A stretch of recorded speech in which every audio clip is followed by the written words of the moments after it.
I'm Ali Bongo Ondimba, President of Gabon, and I'm to send a message to all the friends that we have all over the world to tell them to make noise, for the people here have arrested me. Is this the end to the Bongo family rule?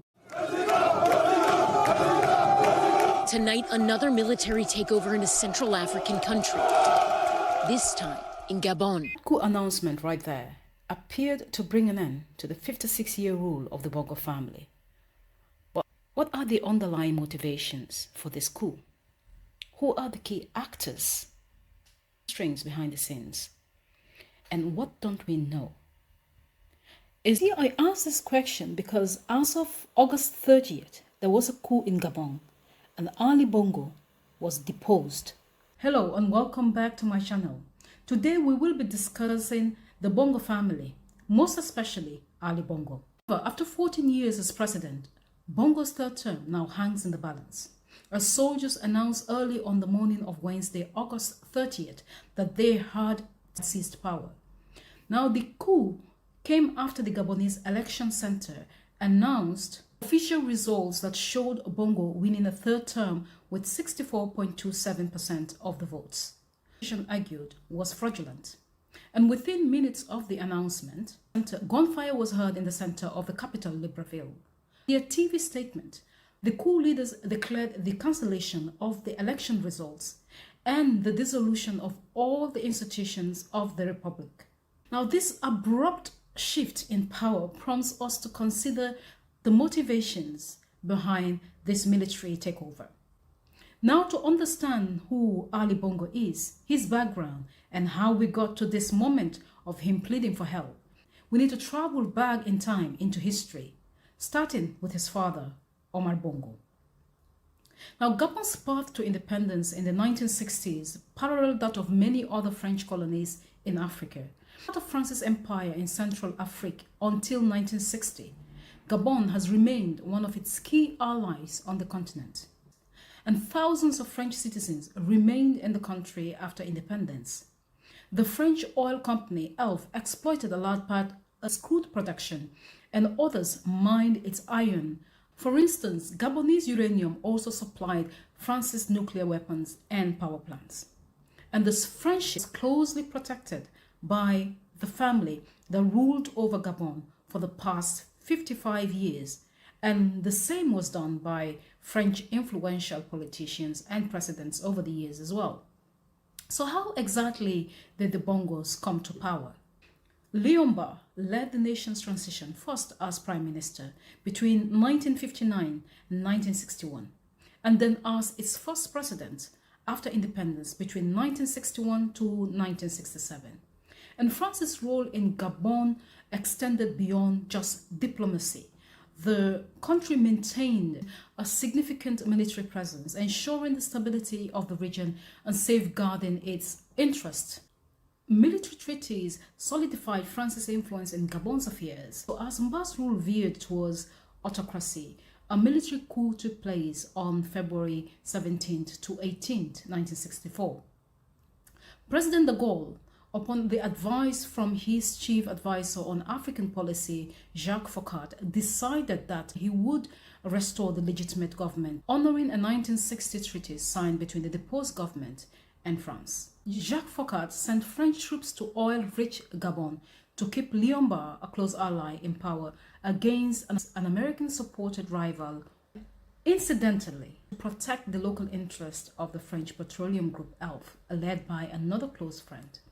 Less than 24 hours after de Gaulle had been notified, French paratroopers stationed in Dakar and Brazzaville were notified that they were going to end the coup, receiving Jacques Foccart's orders to normalize the situation by the 19th February or the latest by the very next day.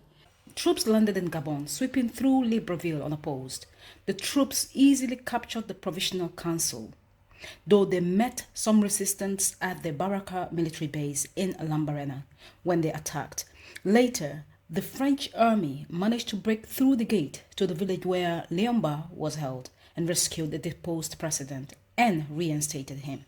Subsequently, between 1964 and 1967, Gabon functioned as a de facto protectorate directly managed by France, with Charles de Gaulle and Jacques Foccart, the architects behind the Franc-Afrique system in Africa, exercising control over Gabon. Not long after being restored to power, Léon was diagnosed with cancer, and during this time, destiny ascended for Bongo. In fact, writes Nicolas Metegwai, the last 3 years of Léon presidency were transitional years because the sick president started making numerous voyages to France in 1965, and already his succession was progressively starting to take shape.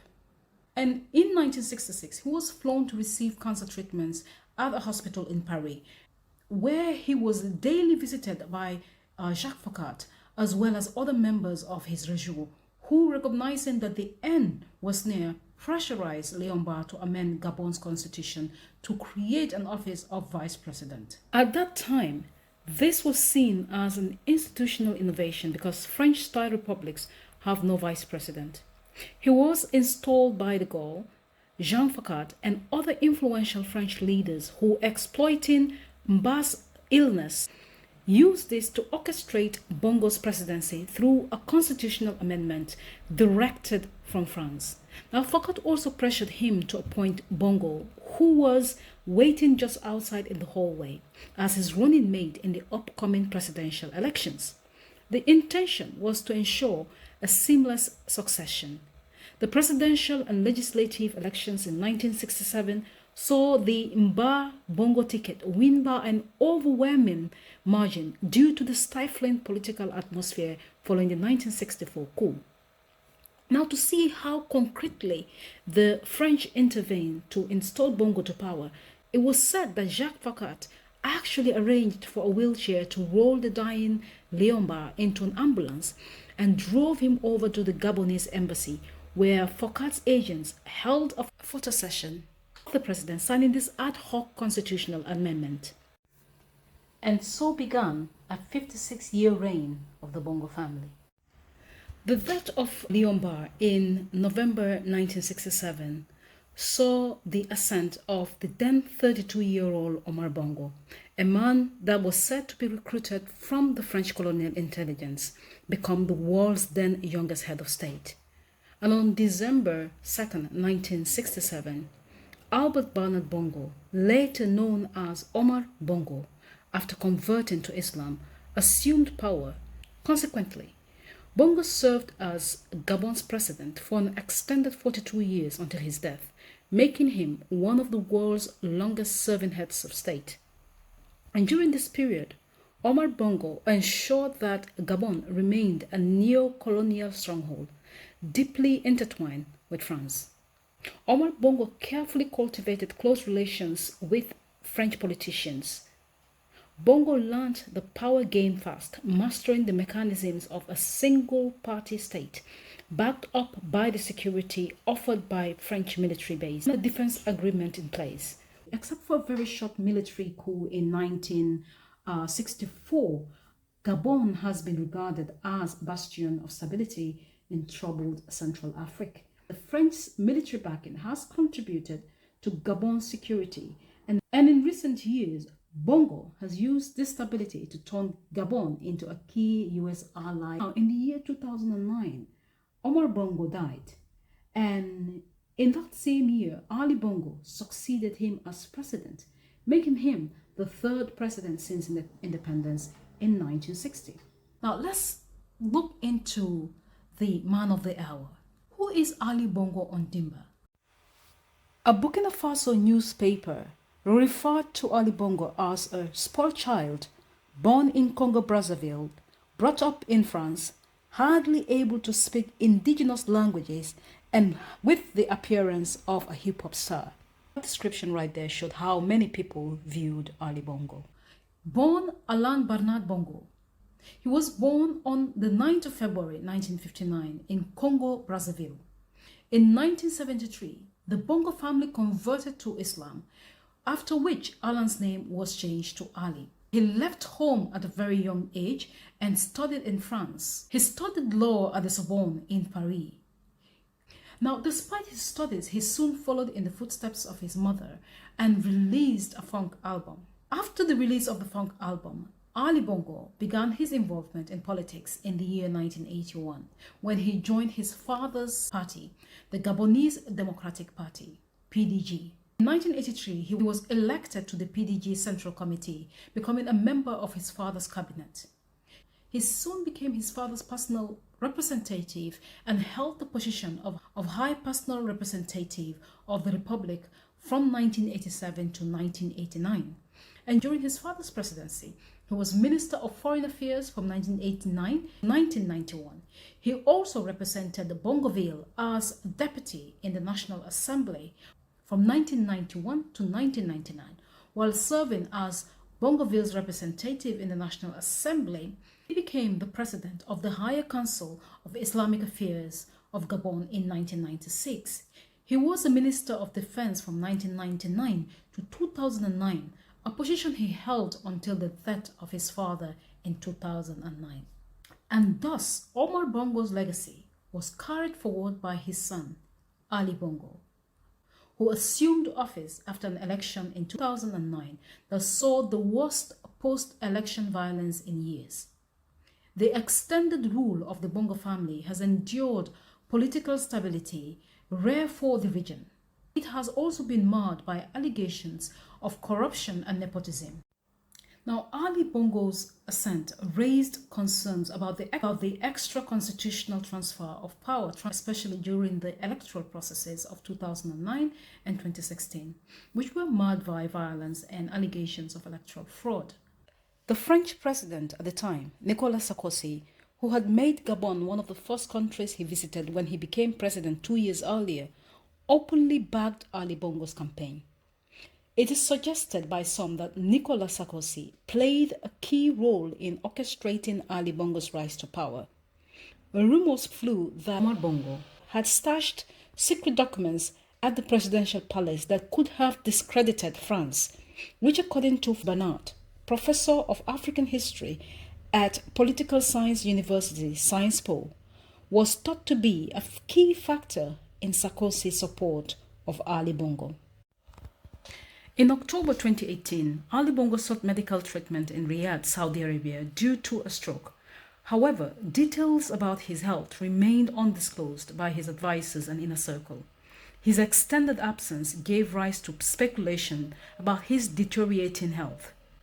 It was only several weeks later that the vice president, Pierre Claver, assumed the role of interim president to ensure the continuity of government. Subsequently, in January 2019, an attempted coup against Ali Bongo was unsuccessful. He declared his intention to run for re-election in 2023.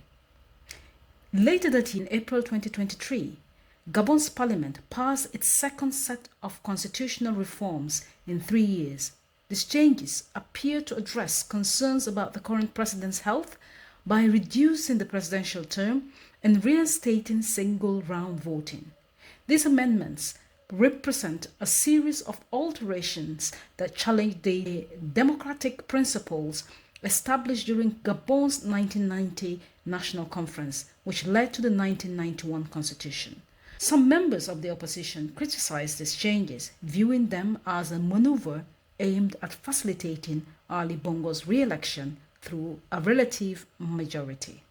Following the coup's announcement, in a remarkable display of sentiments, citizens gathered on the street of the capital, Libreville, to celebrate the conclusion of Ali Bongo's tenure. Currently, it is said that Ali Bongo and his family are on the house arrest. Have a look at the international community's reaction. It's worth noting that the recent coup in Gabon, though condemned by the international community, has not received the same level of criticism as last month's coup in Niger. This discrepancy has led to the speculation about the role of France or other actors, as well as the Bongo family's role in this coup, and begs the question of who's really behind the coup and why. What lies beneath this particular coup? And at its core, it appears to be a power struggle between General Nguima, the coup leader, and Sylvia Bongo, the influential wife of the deposed president. Sylvia Bongo Ondimba, Ali Bongo's wife and former First Lady, was believed to be grooming her son, Nuruddin Bongo Valentine, preparing him to succeed his father. Sylvia's rise to prominence following her husband's 2018 stroke led to Nguima's removal from his position as head of the presidential security detail. Now let's talk about Nuruddin Bongo. Nuruddin Bongo Valentine, age 32, and the eldest son of the president, wielded immense influence in Gabon state affairs. He held the position of coordinator of presidential affairs in Gabon, granting him direct access to his father and control over key state institutions, including the presidency, cabinet, army, and intelligence services. He also exerted influence over ministerial appointments and policy decisions, making him widely seen as his father's heir apparent and potential successor. Finally, let's talk about the coup leader, General Brice. Adding another layer of complexity is General Brice Oligui Nguema, the coup leader, to be the cousin of Ali Bongo and has strong ties to France, the United States, and previously to the Bongo family. He previously led the presidential guard and was responsible for the president's security. Questions arise: is he seizing power for personal gain? Who supports him? And could this coup be a strategy to ensure that the Bongo family remains in power, a bit with a different figurehead? And just as France had orchestrated Holy Omar Bongo in 1967 after the death of Liomba, and Ali Bongo in 2009 after the death of his own father, is this a similar ploy to safeguard French interest by installing a pro-Western ally? Or is there infighting within the family to seize power in this oil-rich country? And now in closing, what does this coup mean for the Gabonese people? Will there be a change for good for the people of Gabon? The coup underscores the growing dissatisfaction within segments of the Gabonese society regarding the continuation of this one family in power for 56 years, as well as the economic situation in the country. The oil revenue of $3 billion a year, the Gabonese capital is crumbling with slums rising behind the seafront. Despite its mineral riches, 40% of Gabonese between the ages of 15 and 24 are unemployed, and a third of the population lives below the poverty line. Joyously celebrating the coup in the streets of Gabon's capital city, hoping it is the start of a new beginning for their oil-rich country. As observers pointed out, everyone is celebrating now, but we shouldn't forget that the transition leaders had close ties to the Bongo family. What lies in the horizon? Will it be the same status quo? Will this coup herald in a fresh start for the Gabonese people? Or will the prevailing situation persist? Only time will unveil the true motives and the repercussions of this coup. And until next time, thank you for watching and goodbye.